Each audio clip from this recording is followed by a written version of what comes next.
Olwaleero ekibiina ki National Unity Platform lwe kituuzizza olukuŋŋaana lwa bannamawulire olusookedde eddala mu mwaka 2025. Wano akulira ekibiina Robert Kyagulanyi Ssentamu wasabidde bannakibiina kye okwesiba ebbiri omwaka guno ogwa kakuyege okutandika okulaba ebyobufuzi mu ngeri ey'enjawulo. Tuli mu 2025 wabulayo emyezi 12 n'ennaku 5 okutuuka kalulu ku lunaku lwa kalulu. Singa guno omwaka mugulabanga bwengulaba bannange tuba tugenda kufuna ebyakabi. Agamba guno gwe mukisa omutuufu ogujja Pulezidenti Museveni mu buyinza nga bwe kibalema eggwanga liba lyongedde okugwa mu bizibu ebitagambika.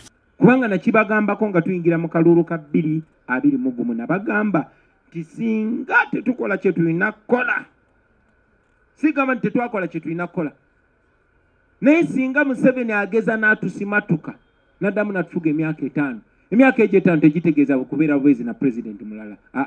Kitegeeza kudda mabega emyaka tegisinga mu 5. Bw'atyo basabye bonna okusituukiramu bavuganye ku bifo byonna ebivuganyizibwako okusobola okukwata obuyinza, naye awatali buyinza bitono nnyo ebisobola okusalwawo ku lw'obulungi bwa bannayuganda. Olunaku lwaleero nga tutandika omwaka, njagala okubasaba munoonye obuyinza ku buli levo yonna, mwesimbewo. LC1, kansala, bavubuka, MP, byonna. Ono era abasabye n'okwesimba ku bannaabwe newankubadde ba NUP kasita bazuula nti tebakoze bulungi byabalonza. Olina woolabye ng'omukulembeze waawo ali corrupt oba takola bye twagala nga bannayuganda oba takiikirira muntu, mutwalire. Abasabye n'obutatiisibwatisibwa mu mbeera yonna okuviira ddala ku myaka, eddiini n'ebifo byennyini ebyesimbwako nti bonna bannayuganda era baweereza ggwanga lyabwe. Tokkiriza muntu yenna kutiisatiisa. Gw'okyali muto nnyo. Gw'ate bakuzaalira eno ate lwaki oyagala okwesimbawo wano ate gwe bakola. Mwesimbewo wonna. Kyokka ajjukiza bannaNUP naddala abo abamwekulubeeserezaako n'abatava ku kitebe okudda eri abalonzi baabwe nti ng'ekibiina tekirina maanyi gabalonda wabula amaanyi gali mu bantu. Mwabaagala okwesimbirawo ku tiketi ya NUP, njagala mumanye nti NUP fe tetuli NUP, fe tuli people power, tetuli kibiina, tuli maanyi g'abantu.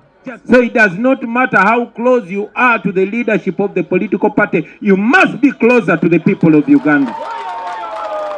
Bannakibiina basanyukidde nnyo omulanga gw'omukulembeze waabwe gw'abakubidde. Koze bulungi nnyo Pulezidenti bw'avuddeyo n'ajuwinga oba n'ayita buli muntu kinnoomu okujja okubaako ekifo weesimba olabe ng'obaako ky'oteeka ku ggwanga lyo. Eddoboozi lya buli muntu lyetaagibwa. Omwezi guno gwennyini akakiiko k'ebyokulonda lukagenda okutandika okwekebejja enkalala z'abalonzi era nga abavubuka be bagenda okusookerwako. Kyagulanyi abasabye bonna obutasubwa mukisa guno. Priska Namulema, Agafeeyo ku Spark TV.